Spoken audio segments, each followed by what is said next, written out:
वतन पर मर मिटने का जज्बा जिसमें होता है वो बनते हैं वतन के रखवाले और देश की सेवा के लिए बन जाते हैं फौजी। इसके लिए जी जान से मेहनत करते हैं, टेस्ट पास करते हैं, तब जाकर कहलाते हैं देश के वीर जवान।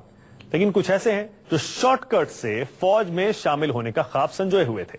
फर्जी दस्तावेज और पैसे की चमक से अपने सपने को पूरा करने, ट्रेनिंग करने भी जा पहुंचे, लेकिन उनकी पोल खुली और सामने आए फौज के फर्जी फौजी। जब एक ख्वाब को पूरा करने की खातिर इंसान अच्छे और बुरे की पहचान को दरकिनार कर देता है तो अंजाम ये होता है, आंखों के रास्ते अरमा आंसू बनकर बाहर आते हैं और चेहरे की हवाइयां उड़ जाती हैं।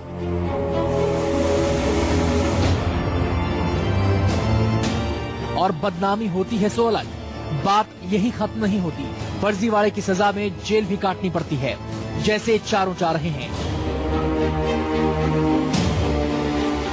इनके भी अरमान थे कि भारतीय फौज में शामिल हों, देश की सेवा करें, लेकिन सेवा के लिए इन्होंने एक दलाल को मेवा दिया। मेवा यानी गलत तरीके से फौज में एंट्री कराने का पैसा। चोरी पकड़ी गई, अब न दलाल दिख रहा है और न ही बदन पर रंगरूटों की वर्दी। बात ये हुई थी कि वेरिफिकेशन हो जाने के बाद में पैसे दे देना। कितना रुपए बाकी? 3.5 लाख। कौन है व्यक्ति जिसके बाकी? हमारे गांव का आदमी सुबह से एमईएस में बात की थी, बिना रेस और बिना वो हो जाएगा एमईएस में। बाद में पता चला कि इसने जीडी में करवाना, हमारे कागज मंगवा लिए, ओरिजिनल कागज मंगवा लिए और उन्होंने गलत कागज बनवा के हमें को भिजवा दिया। चौंकाने वाली बात यह है कि ये चारों बरेली की जाट रेजिमेंट में ट्रेनिंग के लिए भी जा पहुंचे। हाथ में फर्जी ज्वाइनिंग लेटर लेकर करीब 15 दिन की ट्रेनिंग भी ले डाली। 4-5 पॉइंट नंबर 4-5 पीछे से अंदर करो जल्दी। आखिर 15 दिन तक इनके बारे में जानकारी क्यों नहीं हो पाई?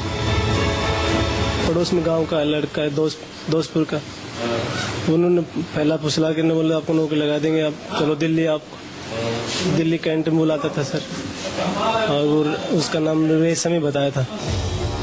पुलिस के मुताबिक जिस शख्स ने ये सारा फर्जीवाड़ा किया वो बेहद शातिर किस्म का है। उसने दिल्ली हेडक्वार्टर के नाम से 20 कैंडिडेट की लिस्ट जाट रेजिमेंट बरेली को भेज दी, जिसके बाद इन चारों फर्जी कैंडिडेट्स की एंट्री हो गई। लेकिन उसके बाद 16 कैंडिडेट्स की सही लिस्ट पहुंची तो सारे फर्जीवाड़े का खुलासा हो गया।